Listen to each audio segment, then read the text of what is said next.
Okey, baik. Kita belajar akidah. Kamu tengok buku Nota Menggapai ni. Tengok muka surat 159. Okey, tengok muka surat 159. Ni Ustaz nak buat ulang kaji lah. Okey, tajuk-tajuk ni semua dah belajar lah.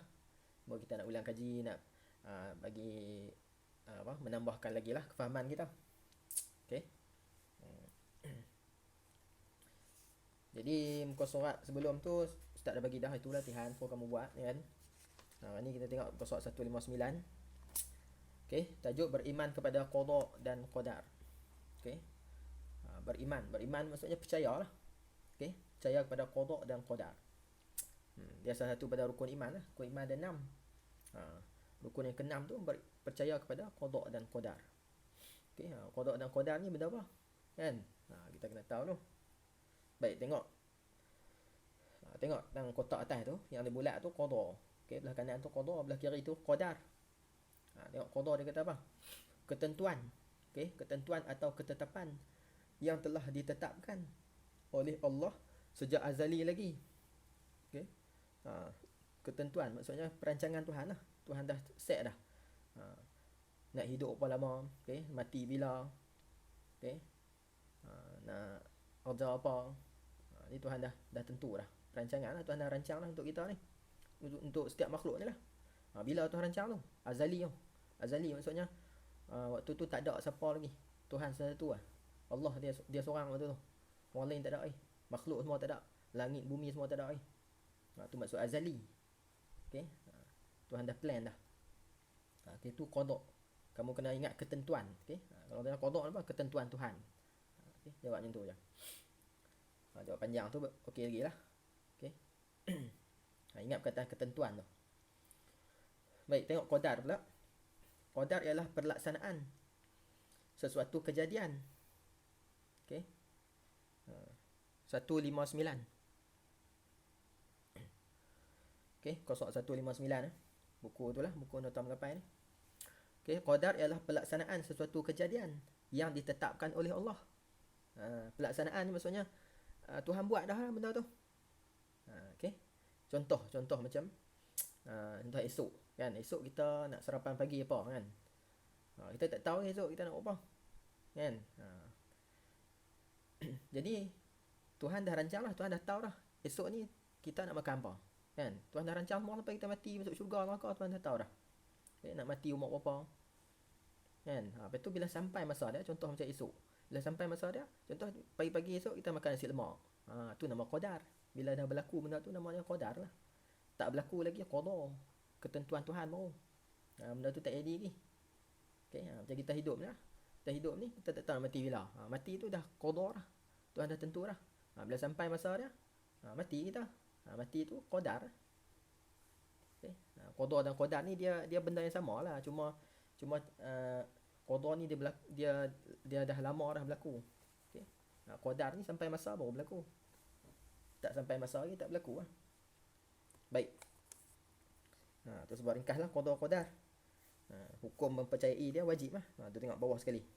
Yang tengah-tengah tu kamu nak baca boleh lah. Okey, tengok kotak bawah sekali ingat. Hukum beriman dengan qada dan qadar adalah wajib. Okey, wajib. Wajib maksudnya kena percayalah. Kalau tak percaya berdosa. Okey, tengok muka surat 160 pula. Tengok muka surat 160. Yang lebih-lebih itu kamu nak buat ulang kaji lah ni lah. Okey, boleh baca ni lah. Nak tengok YouTube ke apa ke tak apalah. Ustaz nak refresh balik lah. Okey, muka surat 160 tu dia ada tengok kotak bahagian bawah tu. Dia ada kesan beriman. Okey. Hikmah beriman, akibat tidak beriman. Maksudnya tak percayalah. Tak percaya qada dan qadar. Apa akibat dia? Okey, kamu boleh tengok lah. Tengok muka surat 161. Okey, 161. Tu tengok kotak atas tu. Dia kata jenis qada. Jenis qada. Soalnya jenis ketentuan Tuhan lah. Ketentuan Tuhan ni dia ada dua bahagian. Dua jenis. Kan dua jenis lah. Yang pertama namanya muallaq. Okey. Muallaqun ataupun muallaq lah. Ketentuan Tuhan nama muallaq. Yang kedua nama mubram. Okey, yang kedua nama mubram. Orang panggil qada muallaq dengan qada mubram. Qada muallaq ni maksudnya ketentuan Tuhan yang boleh berubah. Dia boleh ubah dengan jalan ikhtiar dan doa. Okey. Itu nama muallaq. Okey, contohlah. Tuhan tentu kita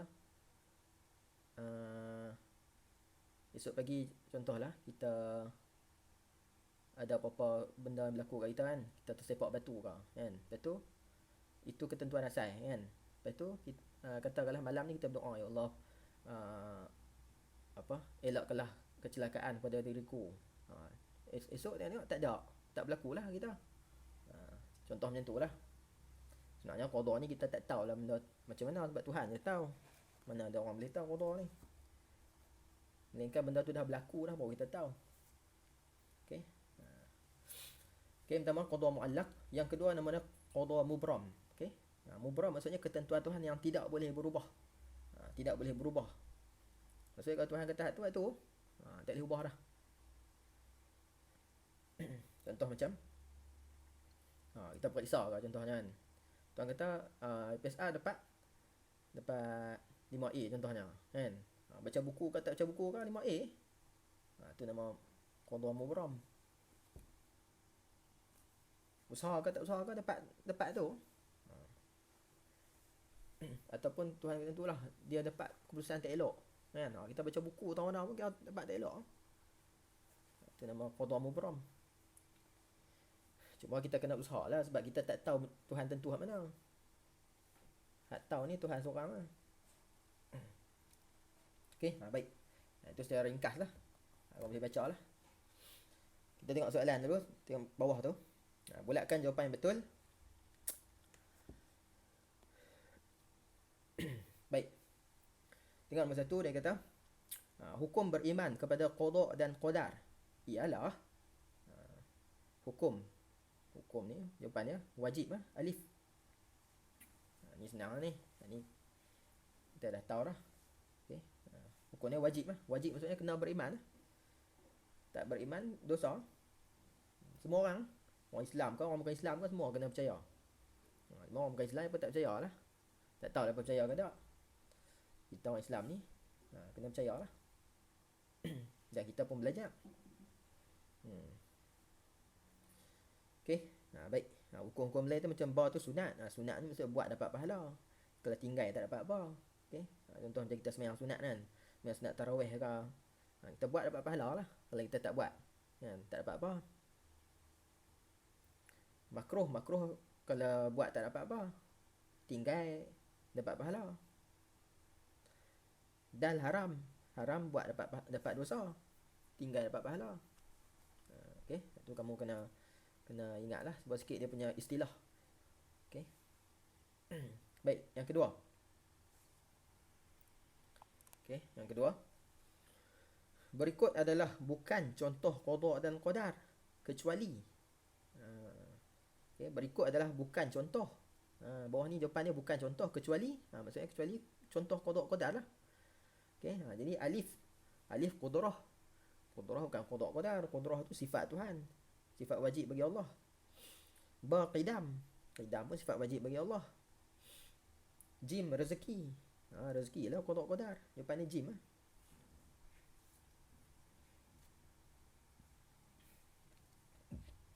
Dal adam. Okey, adam tu sifat mustahil bagi Tuhan. Adam tu lawan kepada sifat wujud.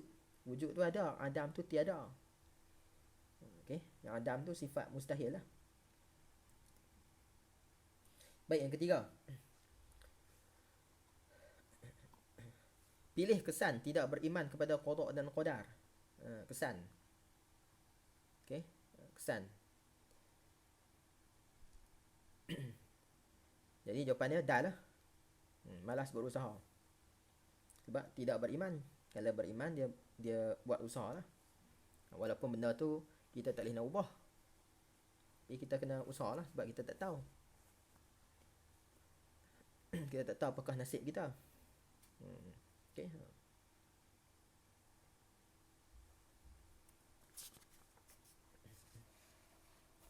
Baik, tengok muka soal 162.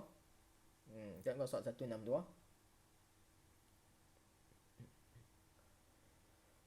Okey, isi 40. Percaya kepada percaya kepada qada ialah rukun. Depan dia rukun iman. Okey, rukun iman lah. Rumah hijau iman. Alif ya mim alif nun. Okey, alif ya mim alif nun. Okey, rukun iman lah, rukun iman ke-6 tu. Pertama, percaya pada Tuhan, percaya pada malaikat, percaya pada kitab, percaya pada rasul, percaya pada hari kiamat, percaya pada qada dan qadar. Okey. Okey, nombor 5. Rezeki dan ajal adalah depan ya. Buatlah ketentuan Allah. Okey, ketentuan Allah.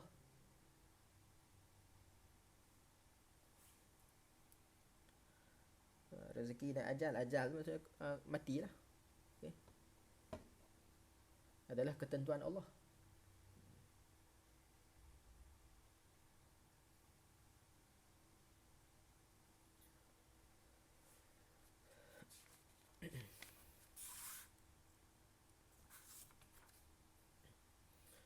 Yang ke-6. Okey. Kalau tak dapat kamu boleh tanya tu ya. Ataupun tak faham kat mana-mana lah.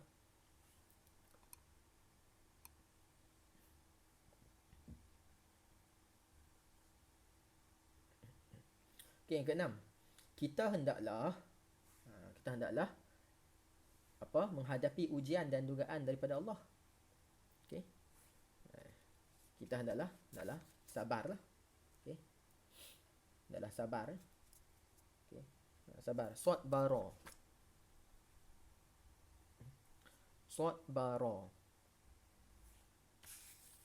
Okey. Kalau tak tahu je tengok gosok 160. Kotak belah kanan sekali hak nombor 1 tu. Tu sabara.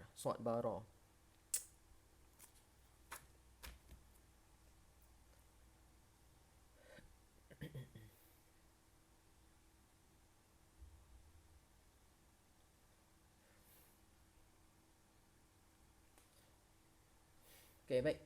Tengok bawah pula. Jawab semua soalan. Nombor 7. Tuliskan pengertian. Okey. Pengertian. Maksudnya maksud lah. Maksud. Yang pertama qada. Qada tu apa dia? Okey. Benda apa qada tu? Yang kedua qadar. Okey. Jadi kamu boleh tengok. Kamu tengok jawapan dekat muka surat 159. Tu atas tu. Kalau qada hak dia bulat tu kan, bawah tu, tulis tu. Qada ialah ketentuan atau ketetapan. Tulis sampai habis.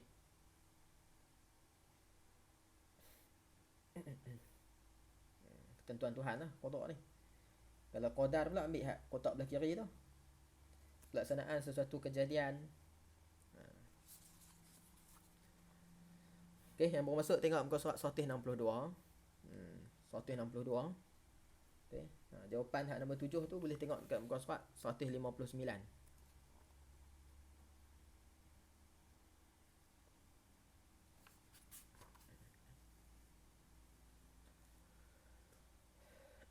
Kamu isi tu jawapan tu.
Okey, boleh isi lah.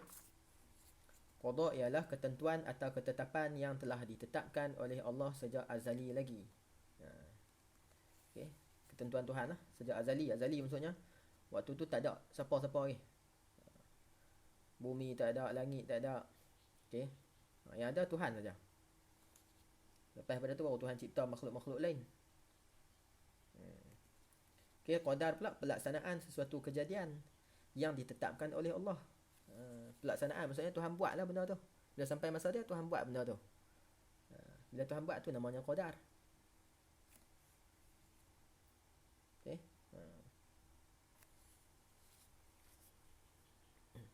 Baik, tengok ke-8. Okey, yang ke-8 dia kata dua jenis qada. Dua jenis qada. Maksudnya dua jenis ketentuan Tuhan. Yang ni tengok muka surat 161. Okey. 161. Okey, ketentuan Tuhan yang pertama namanya muallaq. Tulis itu muallaq. Hak kotak atas tu. Yang kedua tulis mubram. Okey, yang pertama muallaq, yang kedua mubram. Tu dua jenis qada. Tulis muallaq mubram dah lah. Yang bawah tu tak payahlah tulis. Tulis atas tu je. Cuma kena ingatlah muallaq tu maksudnya ketentuan Tuhan yang boleh berubah. Kalau mubram tu yang tidak boleh berubah. Tu kena ingatlah.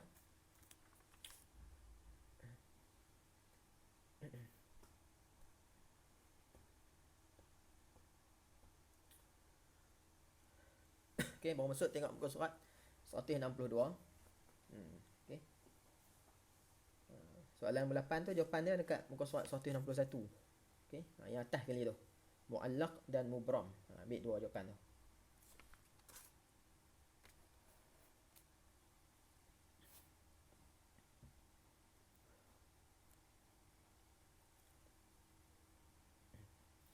Baik, nombor 9.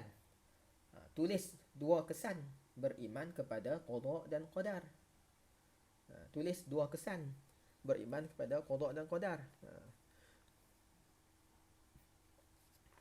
Bila kita percaya pada qada qadar, apa kesannya? Okey, tengok surat 160. Okey, 160. Kamu tengok kotak bawah tu belah kanan sekali. Okey, kotak bawah belah kanan sekali tu. Kesan beriman. Nombor 1 tu sabar hadapi ujian, hati akan tenteram, tidak mudah berputus asa, bersyukur, redha dengan apa yang berlaku. Ambil dua dah lah. Baik, minta dua je.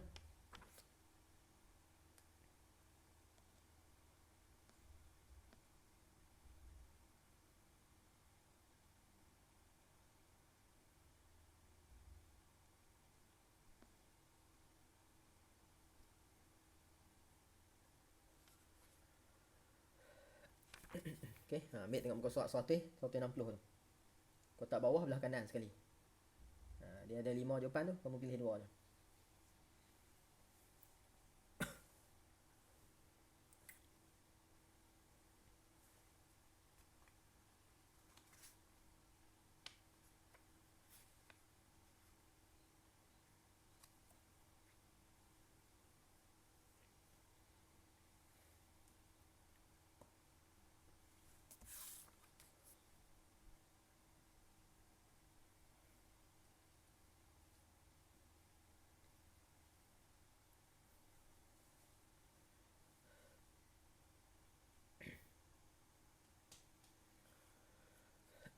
Okey, baik.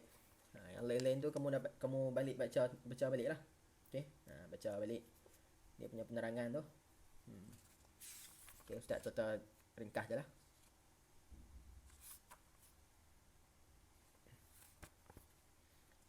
Yang penting kita tahu lah qada tu benda apa, qadar tu benda apa. Baik, wallahu alam.